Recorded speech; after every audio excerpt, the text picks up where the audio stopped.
I'm really pleased to have an opportunity to talk about the work of the Mint, and I understand that if I were doing this in New York and I had an audience filled with people who knew and loved me, I would know why you might be interested. But I mean, I would know why they would be interested, but I'm not sure I know why you would be interested. So I want to start off by making sure you know a little bit more about the Mint. And I want to say that what I'd like to talk about is, I don't think the choices I've made are necessarily inherently interesting to you or anyone else, but the process I think might be interesting, and I want to try to talk about the process of what I do in a more general way, because I hope that might be valuable. So as it happens, just a week ago, a local television station in New York aired this 3.5-minute video that covers a lot of ground in terms of introduction to the work of the Mint. And if you hit play, I'll step out of the way and you'll know. New York's Mint Theater Company thinks so, and our Donna Hanover agrees. The Mint Theater Company in New York produces lost or neglected plays. Its artistic director since 1995 is Jonathan Bank. The motto of the Mint Theater Company is Lost Plays Found Here. There was the Lillian Hellman play they put up in 2018. Lillian Hellman, of course, very famous for a number of plays, but Days to Come is a play from early in her career that flopped. And I think undeservedly so. Sometimes they do plays by writers who are actually famous as novelists, like Ernest Hemingway. We did the premiere of Ernest Hemingway's The Fifth Column in 2008. He wrote one play. Hemingway's version of The Fifth Column had never been done. That's correct, it had never been done. And we made a recording of that and shared it with scholars across the world. And delightfully to his son, Patrick Hemingway, who came to see it and loved it. The Mint has also done plays by A.A. Milne. Before Winnie the Pooh, he was a really famous, successful playwright. He had 4 plays running simultaneously on Broadway in 1921-22. And Winnie the Pooh ruined his playwriting career. And you brought it back? It's a great play. Mr. Pym Passes By is the first one we did. The Mint's website presents 12 Black playwrights whose works have been neglected, and readings are planned for some of those plays later this year. Often the Mint Theater shows are staged in a 99-seat theater here in the West 42nd Street Theater Row building. But sometimes they go for a larger house, as for their first show back after the pandemic. That's The Daughter-in-Law by D.H. Lawrence, which opened recently at City Center Stage 2. He never saw it published, he never saw it produced. There was a typescript in a drawer. Shows that have physical conflict get added rehearsal for safety. And for all plays, the Mint does something special. For years, they've had their shows professionally shot and edited. So during the pandemic, they had videos of wonderful productions to stream online when folks couldn't gather in theaters. People were invited to pay, but if money was tight, you invited them to watch for free. It was a real pleasure to give the work away and to pay the artist. And a lot of that was made possible through the federal programs. The Paycheck Protection Program certainly helped us to pay the salaries. Well-known actors are excited to be part of the Mint's work, like in 2017 when Max von Essen, known as a great singer and a Tony nominee for the Broadway musical An American in Paris, acted in Yours Unfaithfully by Miles Mallison, written back in 1935. Max von Essen actually made his legit debut. It was his first straight play. But I read in interviews that he was a little scared, but he did a fantastic job. Irish playwright Teresa Deevy, who wrote in the 1930s, has been highlighted by the Mint. The Mint has published 2 anthologies of Deevy's work and 4 anthologies of other playwrights they've produced. Because once they bring a play back, they want to keep it from getting lost again. There is a sense in the world that cream always rises to the top. It doesn't. It takes a lot of pushing. And some plays and playwrights don't get that pushing. And that's where we come in. I'm Donna Hanover for Arts in the City. Thank you, Jim. You're welcome. So, I hope that gives you a little taste and helps to make this all a little bit more relevant and interesting to you. So I plan to discuss my work of finding and producing lost and neglected plays over the last 25 years in 3 different ways. Searching, chapter 1, seeing, chapter 2, and how it all began, chapter 3. Exploding the Canon is the title I gave this talk, but I don't pretend that's an accurate description of the programming or the mission of the Mint. Ignoring the dramatic canon is more to the point. Mint Theatre Company produces forgotten plays. Not new plays, not classic plays, but old plays that audiences, academics, and producers have all forgotten about or never knew. Is there an accepted canon of the indisputably finest, most excellent plays, the great works of dramatic literature? I don't think so.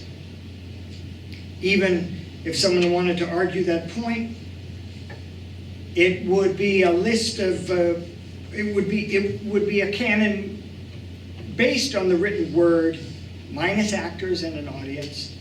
So it would be a literary assessment, and only students, scholars, and actors read plays anyway. I won't argue the value of making a literary assessment alone, but I will say that has very little to do with producing plays. Plays in production are the result of collaborative efforts and contributions from directors, designers, and actors. And these things are hard to unwind from each other, maybe impossible to unwind from each other. Even when I know how it all gets together, I can't know whether that bad idea belonged to the actor or the director or the actor's girlfriend. But reading plays is hard too, and it's not a skill very many people need to acquire. Not scholars, not even actors, certainly not critics or audiences.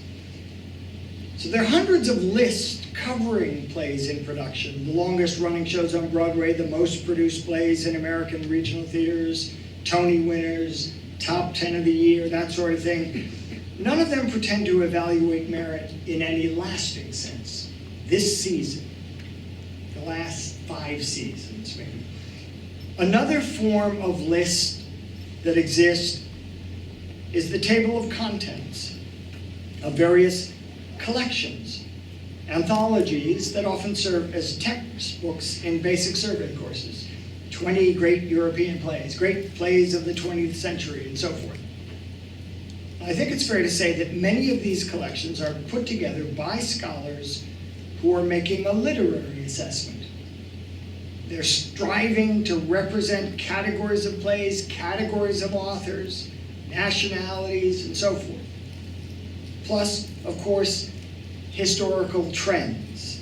Plays that start new trends and change the course of what follows, those plays get in the book. The second play on that trend that was much better than the one that charted the course, that doesn't make it into the book.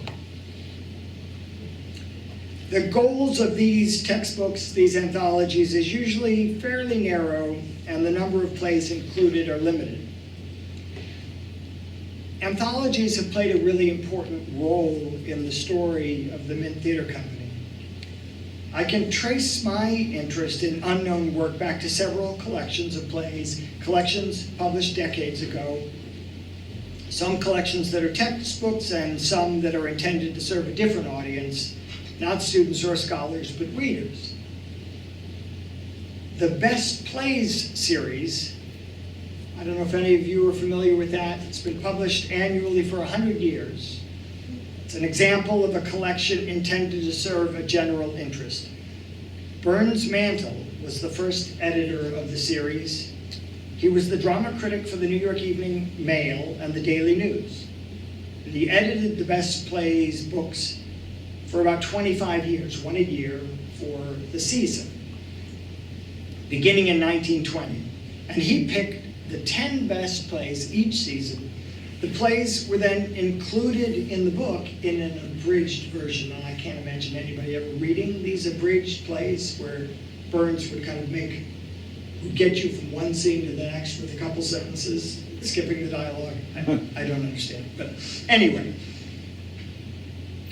The series was then handed off to another critic, then another, and as I said, I think it's still being published annually. Among the 10 best plays of this year or that, anyone with some interest and knowledge of theater history would, if you looked at the table of contents, probably recognize one or two titles. And if not the titles, one or two authors. And that leaves another 8 or 9 titles that you might not recognize at all. And the first time I looked at one of his list, I just assumed the plays I had never heard of weren't as good as the ones I knew. Because if it was of any lasting value, why had I never heard of it? I know this one, why don't I know these? Must be a reason. There must be a reason, I thought. But then it occurred to me that when Mantle picked those 10 plays, they were all equals.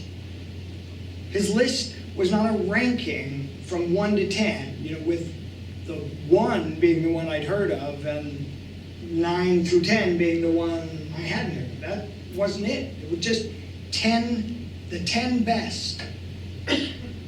Now, I'm not saying he didn't have favorites, and I'm not saying there was not some play that was number 10 that made it in just ahead of number 11 and that he debated which one to include because he wrote about all that in his introductions. So, sure, some plays got left out, some plays were included in maybe a sort of random way, but still, it was the 10 best plays, all equals. And that made me wonder if maybe I shouldn't try reading some of those plays that I'd never heard of. It sounds fairly obvious, I understand.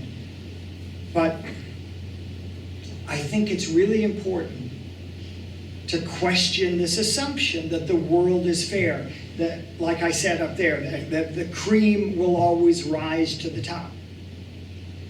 But we have a hard time doing this in our lives. It's very inefficient and requires judgment, which can be exhausting. Isn't this why brands are so important? To signal quality and value to a world of consumers that is afraid or disinclined to decide for themselves. That's why so much investment is made in the power of the brand, because if we can get you to trust us, we can sell you anything. So when I realized that every collection of representative plays or great plays might also contain a mix of titles that I knew and others that I didn't, and I started buying these out-of-print anthologies. And I have shelves and shelves of them. I own hundreds of these anthologies. And the out-of-print, the older the better, because when it's the great plays of the 20th century published in 1922,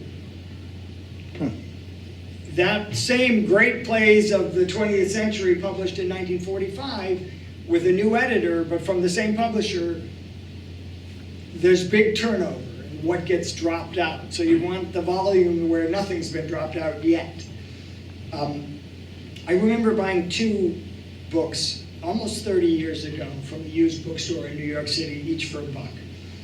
And one was the Theater Guild anthology, a collection of 14 plays from the early history of the Theater Guild, which was an important producing organization that did a lot to raise the level of theater production in America, starting in the 1920s.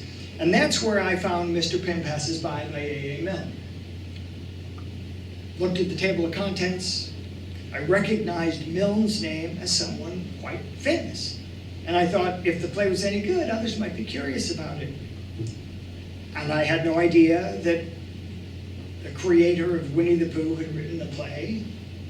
But as I said, I soon discovered he wrote dozens of them and was quite successful.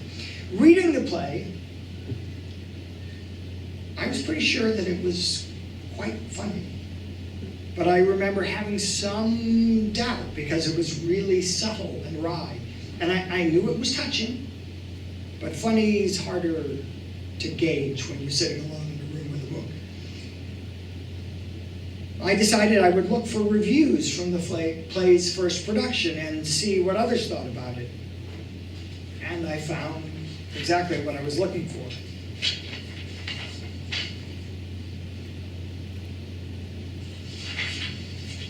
What I've learned over the years is that if you read a good number of reviews, and I mean a dozen or more, you come away with a pretty clear sense of the play's strengths and weaknesses. If you read just one, you get one person's opinion. It doesn't matter what paper they write for, it's still just one person's opinion. But if you read a dozen, the trends are clear. Here's some of what I found. The most brilliant light comedy since Oscar Wilde. Utterly delightful, a comedy of clever satire, every line freighted with a wealth of meaning for the nimble-witted, and of a humor so subtle that it was a pure joy to be in on it. Under somewhat fantastic and sparkling dialogue runs the thread of a perfectly sane and serious study of marriage. The fact that it is almost continuously witty does not prevent it from being at the same time thoughtful and searching. So even though nobody had ever heard of the play, I produced it, and audiences loved it, and we got lots of lovely reviews, just like Milne got in 1919 and 1920 and 1921. And I ended up doing the play 3 different times at the Mint and once elsewhere, always to a great reception. And I learned a few lessons from this experience. One is to find the people you can trust.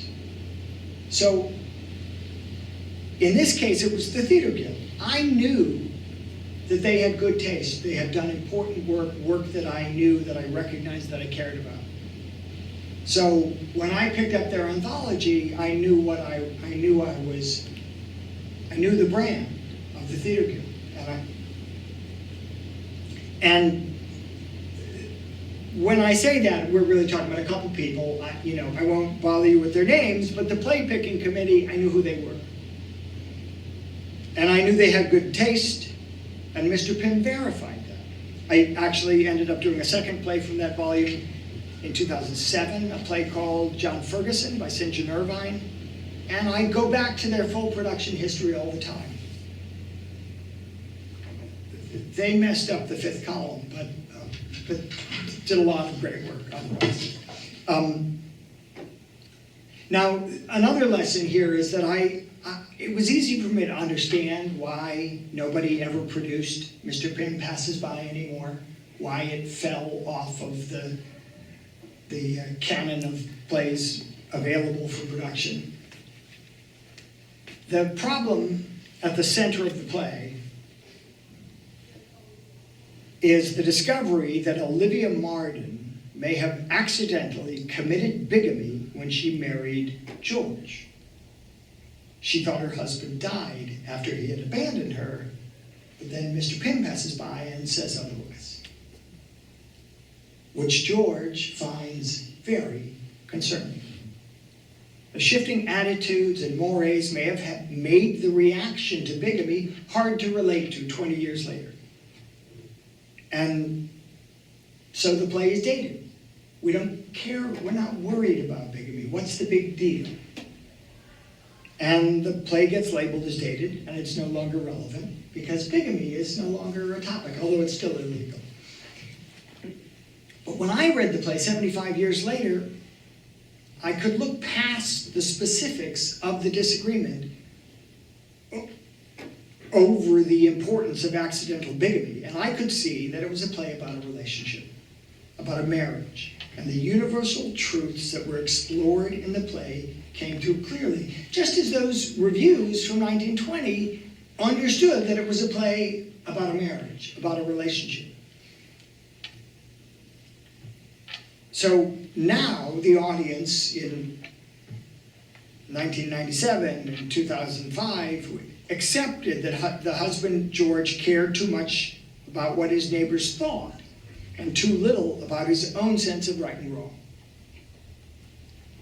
One critic described my production of the play as described the play in my production as far more relevant than many contemporary relationship plays and as brisk and refreshing as a summer breeze. No honey from Pooh's creator here, but a finer elixir, sophisticated and subtle. And at the center, a theatrical rarity, two adults in a resilient and healthy marriage. No problem with the big me. The point that I want to make here is that a play can go from relevant and timely to dated and back to relevant if it's about essential human truths. It can take decades for that to happen, when the importance of the details fade and the humanity of the story comes to the forefront, as I'm describing with Mr. Pym. But we rarely have a chance to find that out because the play goes out of print, it's not included in the next anthology, nobody ever talks about it again, and that's the end. It's dated, it's over. You can't really shake the stink of that off once it seeps in.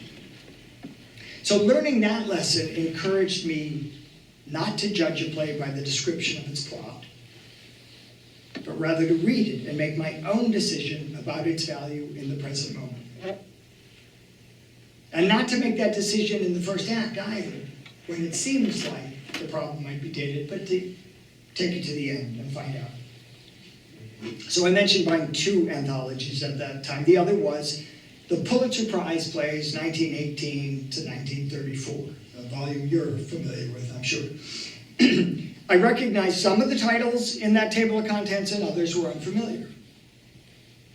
Well, I ended up producing 2 plays from that volume in the early days of the Mint. Allison's House by Susan Glaspell, which we produced in 1999, and Miss Lulu Bet by Zona Gale, which we produced the following year. In each case, the Mint production was the first New York revival. Notice that both of these plays were written by women.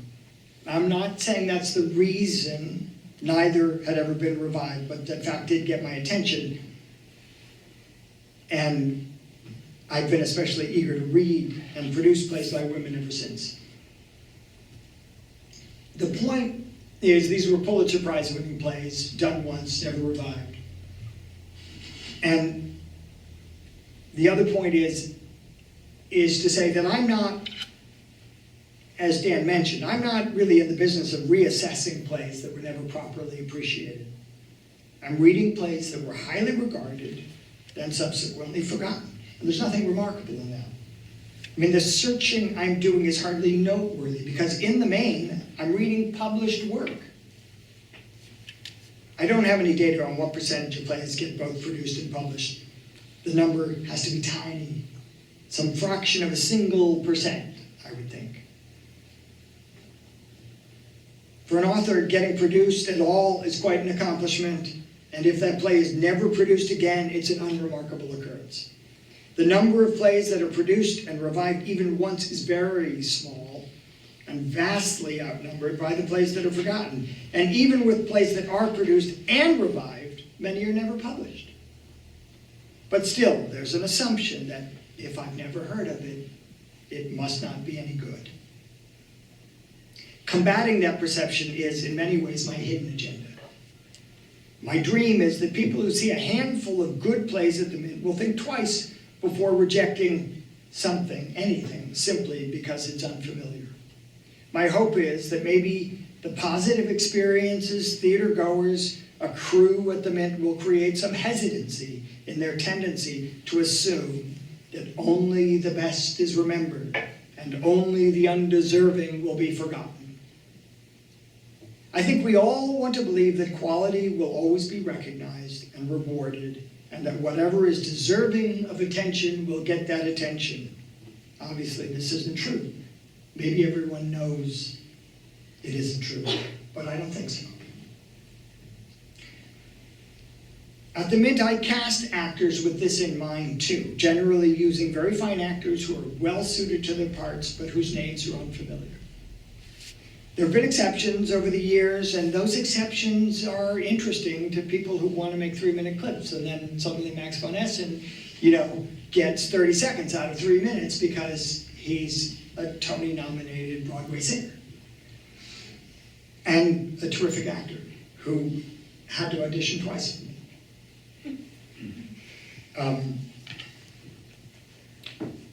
So, yes, there have been exceptions, and I understand and appreciate the appeal of celebrity, but I want to cast according to the same principles I use when picking the plays, which is to understand that those actors I've never heard of may be just as good or better as those who are famous and celebrated. And for over 25 years, I've attended every one of our open call auditions and happily given my attention to actors with no agents, without fancy credits, because I know the role that luck can play in making a career for an actor, a career for a play, a career for an artist of any sort, a person of any sort. Luck, or something like it, also plays a role when it comes to what plays survive and what plays disappear.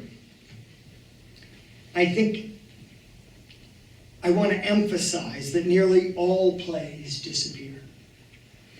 That doesn't mean the text no longer can be found. Nowadays, when a book goes out of print, it's not a very meaningful event because every used bookstore in the world posts their inventory up online. And I found and purchased some very old and very rare books for very little, except for the shipping from Australia. I have another anthology story that I think is the story of luck. The story of my luck, at any rate. In 2005, I produced and directed a production of a play called The Lonely Way by Arthur Schnitzler, an Austrian writer who was very well known in Europe in the first several decades of the last century. This was the second Schnitzler play for me and the Mint. There was only ever one American production of this play, a production plagued by bad luck, as it happens. Here comes the Theater Guild again. They commissioned a translation of this play from a writer named Julian Lee. The play was scheduled for an unusually extensive out-of-town tryout, a week in Baltimore, another in Washington, followed by Cincinnati and Chicago before coming to New York.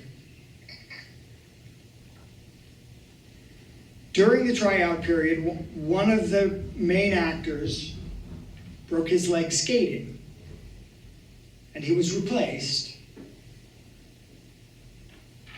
as it happens.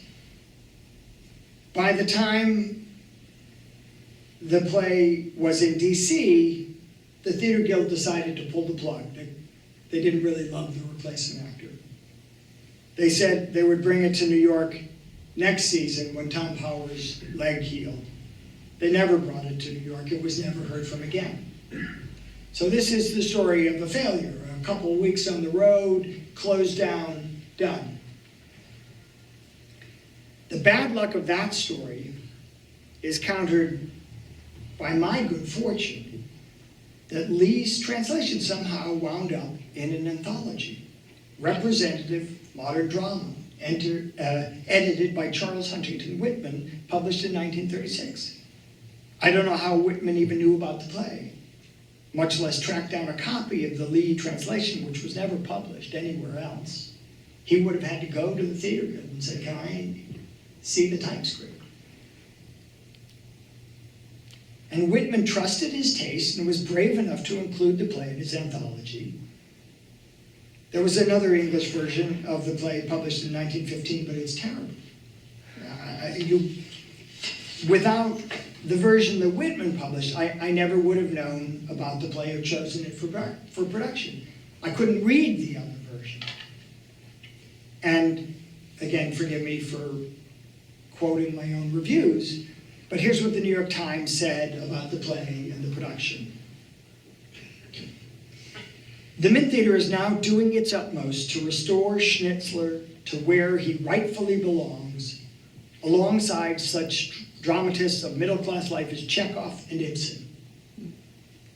Following its successful 2003 production of Schnitzler's Far and Wide, the Mint is presenting New York's first production of The Lonely Way, which has been seen only once in the United States since its 1904 premiere in Berlin. This spare, lucid production is a revelation of an intensely moral work that finds breath-stopping drama where most of us find it in our own lives, in conversation those we're vulnerable with, a parent, a lover, a child. Most of the plays that the Mint produces are written in English, as it happens, because I have to be able to read a play to choose it, and unlike real scholars, I have no other languages. I don't know if Charles Whitman read the play in the original, and that's how he decided to seek it out in English for his collection. I'm going to give you one other specific example of how did you find it. That doesn't involve an anthology, but a different sort of list. The key to any list is who has assembled it. Here again, it means finding people who have good taste and following them. Influencers, right? I mean, it's not a new concept. Editors, publishers, artistic leaders. Publishers are an interesting example, I think, because there are names that we associate with major institutions like Scribner, for example, or Macmillan. But there was a time when it wasn't an institution, it was a person named Charles Scribner, or two in the case of the Macmillan brothers, who had taste and wanted to create a body of work. They chose books from manuscripts and decided to publish them out of their taste. The founders of the Dublin Gate Theatre were two men that I think had good taste, based on what I know about some of the plays they produced. They were theater makers who interested me, and they, or someone, did a great job of keeping a record, an archive of all their work in the first 20 years. And that archive ended up being sold, oddly, to Northwestern University in Chicago at some point. I don't know the details of it, but Northwestern did a great job of organizing that material, cataloging it, and making that catalog available online. A few years back, I downloaded that 90-page PDF, and I started going through the list of productions, looking to see what caught my eye. That's pretty random, I know, but oddly it worked out. One play title caught my eye, Women Without Men. The cast breakdown added to the interest, 11 women, no men. Written by a woman named Hazel Ellis, whose name meant nothing to me. So I asked the library to make a scan of the play for me and send it to me digitally, which they happily did for a reasonable charge. And I asked them also to send the scrapbook pages of all the press clippings and some other material. The play was produced at the Gate in 1938. It was a tremendous success. That means, instead of running for 1 week, it ran for 2. And that was the end of it. Never revived, never published. Well, I received the scan, I loved the play. In this case, I thought it needed just a little bit of a trim, which isn't especially unusual. We produced the play in 2016. Critics and audiences both loved it. I'm sorry, again, to quote from my own press. It feels so braggy, but I'm trying to establish credibility here with you. How does the Mint do it? Only a couple of years after it resurrected the work of the forgotten Irish playwright Teresa Deevy, the company presents Women Without Men by Hazel Ellis, a contemporary of Deevy's, also seemingly lost to history. And once again, we have to ask, who is Hazel Ellis? Why did we not know her? Why has this information been kept from us? Women Without Men is a sharply observant comedy drama filled with crackling ironies, a craftily worked out mystery, and an astringently unsentimental point of view. Truth is, if I didn't have so much else to worry about, or if I had more staff, I think I could get dozens of productions of that play performed across the country. At schools where theater departments are always looking for roles for women and they're tired of doing the prime of Miss Jean Brodie. There was, in fact, a London production planned for the spring of 2020.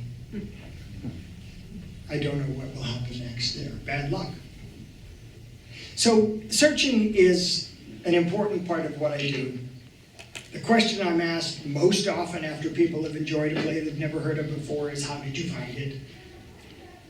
And the truth is, I get irritated by that question, because it assumes that anyone looking in the right place could have found the play. And my trick is knowing where to look. Well, I do know where to look, that's true. And I'm good at reading plays too, and lots of people aren't. I can't see a play when I read it, but I can hear it and I can feel it. And when I read a play, I have a pretty good sense of what an audience will feel when they watch it.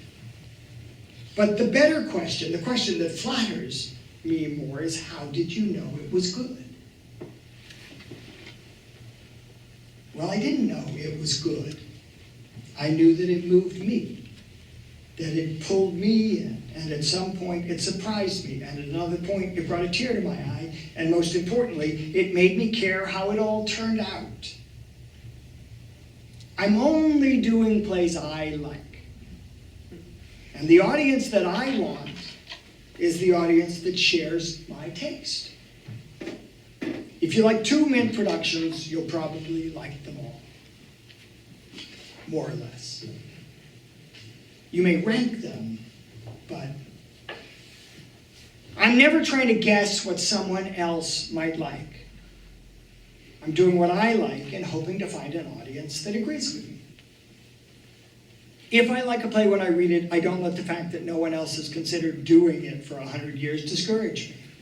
And really, I don't think I've ever misjudged a play. Sometimes I end up doing a play that isn't quite good enough, but that's not because I've misjudged it. It's because I went forward despite of being unconvinced. It would be better if I never put myself in that position where that was necessary, but it happens. I'm running out of time. Maybe I can get away with it. The last time I did that, and you saw the play and liked it, but audiences were not as enthused as they often are. And I have to tell you that, however odd this seems, I was thrilled. I was delighted that my audience proved their own taste, that they know the difference between good enough and really good. It was great to see that they were saying, yeah, this one not so much.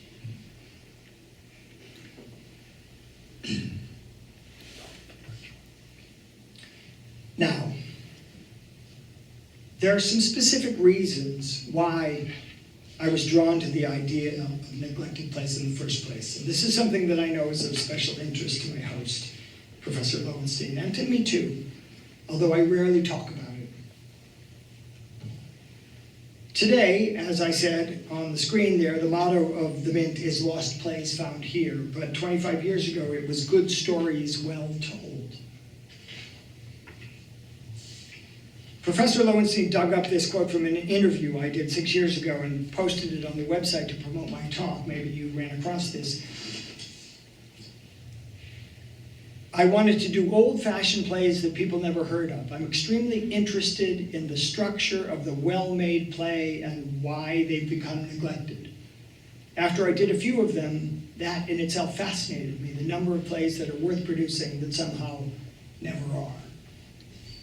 The term well-made play is actually something of a pejorative. If you look it up, you'll find it describing a poorly made play, something formulaic, lacking in nuance or depth. So I'm not sure it's a useful term, although I used it in that interview. Here's a sentence from the Britannica definition. The technical formula of the well-made play, developed around 1825 by the French playwright Eugene Scribe, called for complex and highly artificial plotting, a build-up of suspense, a climactic scene in which all problems are resolved, and a happy ending. Now, if you drop highly artificial, it sounds pretty good, doesn't it? I mean, it sounds like a movie you might want to stream on a Saturday night. I love a play that brings an audience to the edge of their seats, wondering what is going to happen next, wondering how the conflict will be resolved. I think the build-up of suspense is exciting and valuable. I think a climactic scene is ideal. I don't object to a happy ending, but the important thing about the ending is there needs to be legitimate doubt about how things will work out. Otherwise, how can there be suspense? If you're planning to watch Conflict and come talk about it with me on Saturday, you'll see what I mean, I hope. So, with the goal of creating a specific kind of experience for an audience, I went about seeking a specific kind of play. A play with a strong conflict, a good plot, and an ending that was surprising. But if you want audiences wondering how the story will end, you need a play that audiences don't know. The reason I rarely talk about this is because there comes a moment when I have to say something impolite about contemporary playwrights. So this is where we close the door. Contemporary playwrights don't write good plots. Or they don't know how to write good plots. Or if they want to write them and they know how, they come here and write for the screen, where the skill is valued and where the compensation is better than it is in the theater. I believe, Daniel, that you're hoping I can speak to why this is the case, why contemporary playwrights can't write good plots. I'm not sure I can, not in a scholarly way at any rate, but I'll give it a shot.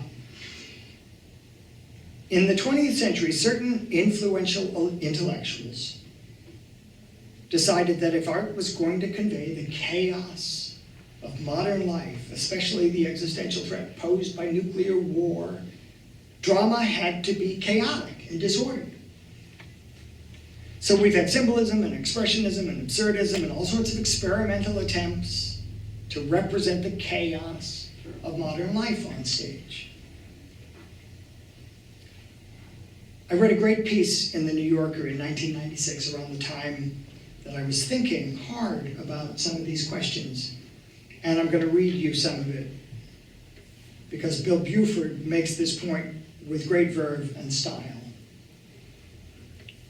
As a side note, 6 years ago, I had an opportunity to meet Bill and tell him how important this essay was to me and how much I valued it and how long it sat on my desk right here next to my left hand because we hired his 11-year-old son to be in one of our plays, playing my wife's son. Theo, you remember Frederick? Yeah. Here's what Bill wrote. Around 1910, according to Virginia Woolf, human nature changed. If so, it must have gone and changed back again 5 years ago, maybe the day before yesterday. Woolf's claim was about modernism and art and all those heady theories that people were starting to propose to explain why books no longer had plots, portraits didn't look like people, and plays seemed to be about nothing at all. By 1910, the argument went, the world could no longer enjoy the certainties of the previous century. And the consequence for the novel was that many of its familiar features, plot, character, narrative, were seen to be contrived. Real life was too complex and elusive to be captured in a conventional story. Now, as it happens, 1910 through 1913 and beyond was actually a great time for the theater. I produced about a dozen terrific plays written between 1908 and 1913, those 5 years. That's probably more than a dozen. I don't know why it took the theater somewhat longer to abandon plot and character, but it did. I have very little interest in non-narrative work, and therefore I admit I know very little about it. But I do think plot-driven drama was made old-fashioned in part by the rise of the off-Broadway theater in the late 50s, early 60s. Beckett and Albee and Pinter and Theater of the Absurd. And plot just never made much of a comeback in the theater. I don't think it's because people don't want it. I think it's because writers have lost the knack, and teachers have lost the knack, and because there's this generally disparaging notion that hangs on about the intellectual value of telling a good story. But there's one other aspect to this, and it's where I can blame the influence of Los Angeles. Strong conflict and a suspenseful plot is a great tool for keeping an audience engaged, for keeping them awake and interested. But movies can solve that problem differently, with editing, with camera work. They change the shot or the perspective every few seconds. They jump from here to there effortlessly, and they can keep an audience alert using post-production instead of text, instead of narrative. Playwrights who are inevitably trying to parlay success in the theater into actual money, a staff writing gig, or selling a screenplay, have no incentive to learn how to write a 20-minute scene between 2 or 3 characters gathered around a coffee table. It won't get you a movie job. And I don't begrudge anybody a movie job. I'm just saying that's a fact. So when I went looking for plot-driven plays that could provide suspense and a surprising ending, I had to look to the past. But I couldn't do well-known work from the past, because how could you have an experience of suspense if you know how the play ends? So I began reading unfamiliar plays, hoping to draw in and then be surprised. Is there still an audience for plays that are well constructed? I know that audiences are deeply pleased by how satisfying that experience can be. I'm going to give Bill Buford the last word on the subject from that same essay. Of the many definitions of story, the simplest may be this: it is a piece of writing that makes the reader want to find out what happens next. Good writers, it is often said, have the ability to make you keep reading them whether you want to or not. Is it really so strange that in the 18th century, novels were regarded as corrupting and not the sort of thing that a young woman should be allowed to read on her own? Story means pleasure, as distinct from art. It would rather gratify than edify. But stories also protect us from chaos. And maybe that's what we, unblinkered at the end of the 20th century or in 2022, find ourselves craving. It is possible that narrative is as important to writing as the human body is to representational painting. We've returned to narratives in many fields of knowledge because it is impossible to live without them. Thank you.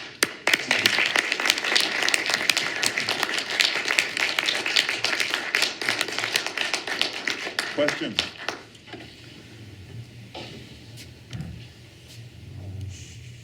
Please. I'm curious where, to me it seems like quite an aura of contrarianism that you embody or imbibe. I was curious where you got that from and how you cultivated it. If there's anything from your past that you, for whatever reason, just led you to go down the rabbit hole of old plays that led you onto this journey, possibly. Well, it's a good question, and certain people are laughing at the idea that I might have a streak of contrarianism.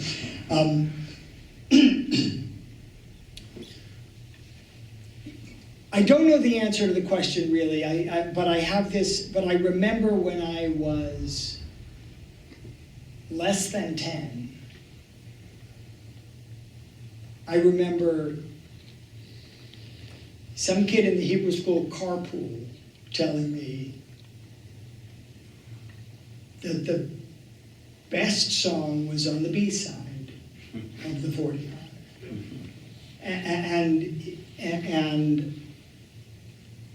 And I know as a kid, when I heard a song on the radio, a pop 40 song on the radio that I kind of liked, I wanted to get the album that came out before the one that had that single on it, to get closer to that raw personal expression that I think is important to art, that an artist wanting to say something personal, not needing to say something personal, as opposed to wanting to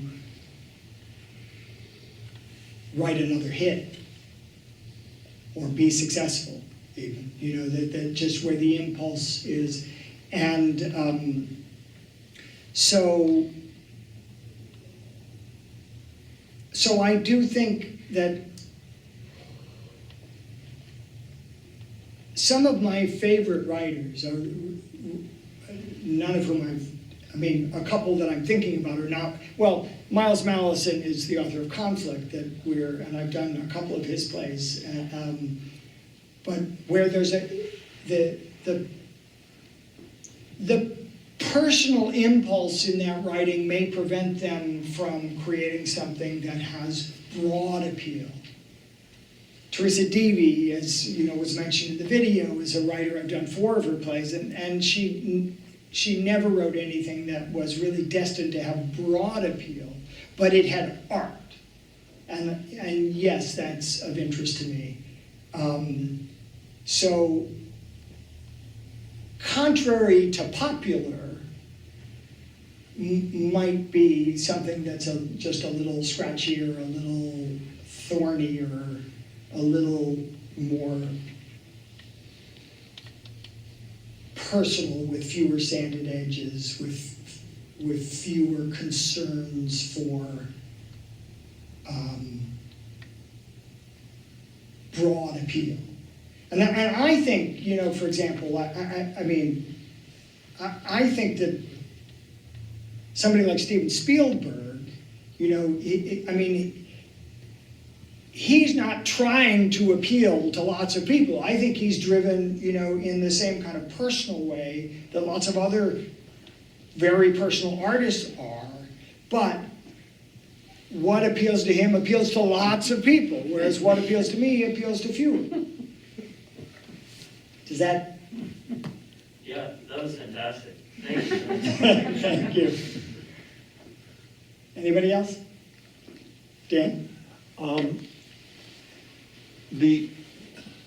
I have the sense, I'm not sure if this is right, that in the last, say, 20 or 25 years, that maybe narrative-driven theater has made a little bit of a comeback.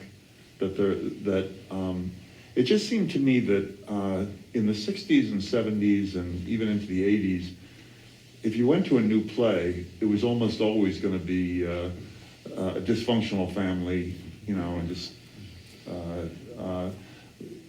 Long Day's Journey into Night by playwrights who weren't as good as Eugene O'Neill. And an early example of this would be, say, a play like Amadeus.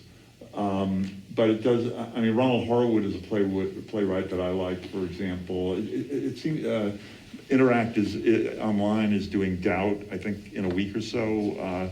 There are a lot of plays around. Bill wrote that essay, as I said, in 1996. And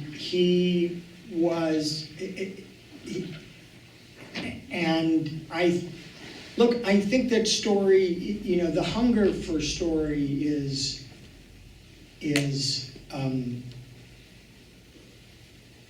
goes back to the cave. Absolutely. I think it is a primal, essential part of, the entire essay is terrific, and I just gave you tops and tails there, but Bill talked about where story appears, and I can tell you, this is, I'm not addressing your question, so maybe I won't finish that sentence even, but yes, the story is going to story isn't going to go away. I mean, I was talking about this, story is alive and well on television now, and I think, the reason that, that binge watching became so popular is not because people wanted to spend 10 hours in front of the screen. It's because you wanted to watch the next episode because you wanted to find out what was going to happen next. So I think there is really good writing for the screen, contrary to what I said about movies and sitcoms. But the 8-episode miniseries, or that maybe have 3 seasons where it's a true novel-like storytelling, people are eating it up, absolutely. Yeah. All forms of literature have experienced over a long period of time loss, and by that I mean works sort of being lost to time, or original copies being burned in fires, things like that. And dramatic literature is no exception. And we often hear summaries by older writers, older reviewers of these works, and so we can get a glimpse into what they were. And some of them were very popular at the time. Do you have a favorite lost play? No,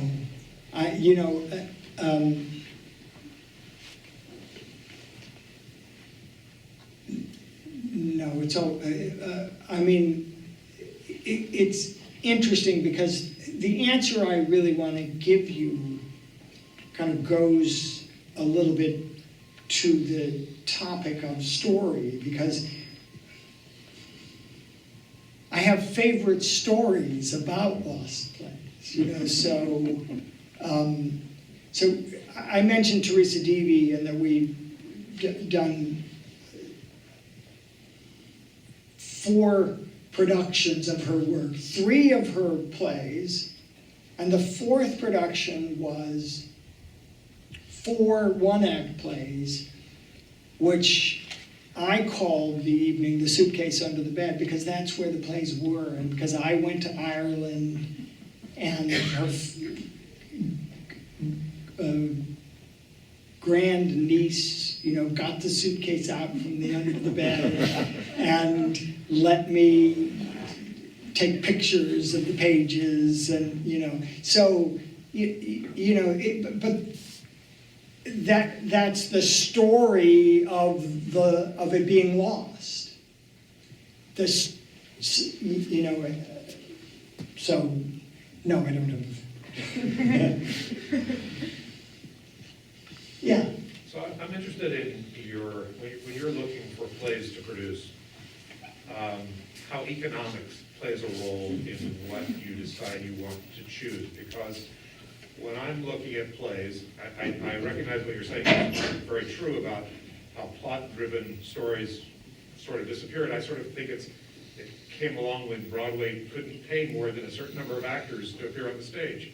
And so now you've got a lot of plays with small casts. Of course, the bigger cast plays are wonderful, and they, of course, invite plot.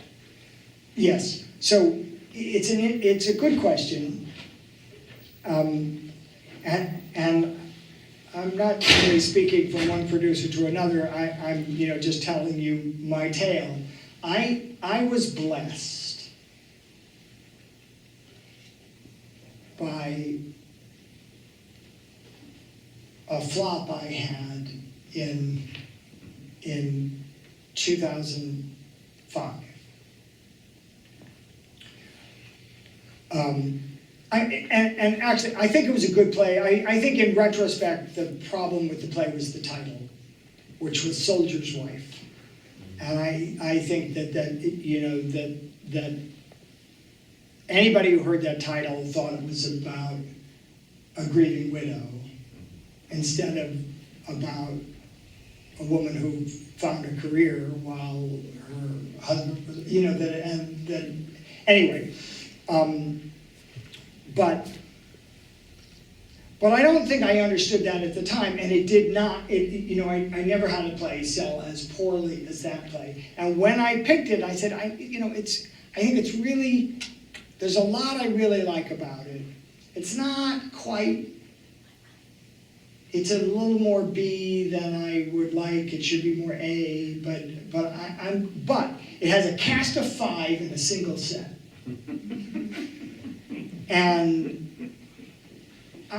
And I knew, that experience in terms of how poorly it sold, which I now think was the title, but which at the time I thought was maybe just I hadn't held myself to a high enough standard, said to me, don't try to save money on the play, because you'll lose. Do the good plays. And if you need 12 actors, you need 12 actors. And you're right that, my lesson to myself now is we'll do fewer plays, but make sure they're good. If you can't afford to do, I'm about to do, because of COVID, my cast of 11 is going to be 15 because I'm going to have 4 understudies. In a 99-seat theater. I mean, it's madness, but I'll pay for it by doing less work rather than degrade the whole event by doing plays that and I've done some good. I'm a play right now with a cast of 5. It's a great story, and it's great storytelling. But you're right, it's a lot easier to have a complicated narrative if you can have 4 threads that you can get out of 16 people. And there's a lot of plays I can't do because it's a cast of 40. I mean, and nobody has enough dressing space for that. Yeah, Doug? If I'm not mistaken, one of your first plays was Uncle Tom's Cabin. Yeah. How did that go unproduced in so many years? Well,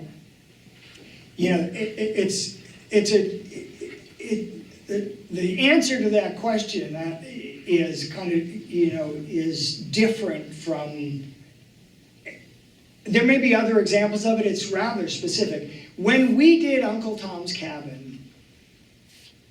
and there were a gazillion different versions of that, but we did the one that was published in, Great American Plays, or whatever that anthology was, by George Aiken. Just as a side note, Harry Tubman would not license the book for the theater to anybody because the theater was the house of the devil, and she didn't want good Christian people who might be interested in her story ended up in a theater. So instead, and then Uncle Tom's Cabin, at the point that when we did it, I remember the marketing line I had on our flyer was something like the most frequently performed play in the history of the world. Do you know that this in the Soviet Union, Uncle Tom's Cabin was there was a huge appetite for Uncle Tom's Cabin. There was a huge appetite for Uncle Tom's Cabin for decades. And I'm looking at this anthology and I'm thinking Uncle Tom's Cabin, and I had at that point never read the book. And I thought it would be provocative to do that play because I know that I know it would be provocative, but I don't know what it is. And I read it. And I said, I don't understand how Uncle Tom got such a bad name. What a great man. What a hero. What a beautiful person. And I mean, it was one of the most exciting moments in my career, really, because that was one of the first plays that I picked for the Mint. And we put a quote from me in the press release, and that ended up in the Times Review, where I said, you know, the reason for this production is to reclaim Tom's good name. But Tom had a very bad name, so so that's why nobody did it, because the idea of doing it, but it's prejudiced in the sense of it's prejudging in the way that I thought, in the way that I didn't, in the way that anybody said he's an Uncle Tom who hadn't read Uncle Tom's Cabin, the novel, would be not know what they were talking about, would be speaking glibly, would be, you know, speaking prejudicially, because, and I understand, you know, the expression, but it's not right, in my opinion. He was a beautiful, strong, chin-up man who believed in turning the other cheek, which is a legitimate, was a legitimate way for Martin Luther King or for Mahatma Gandhi to exercise civil disobedience. So, anyway.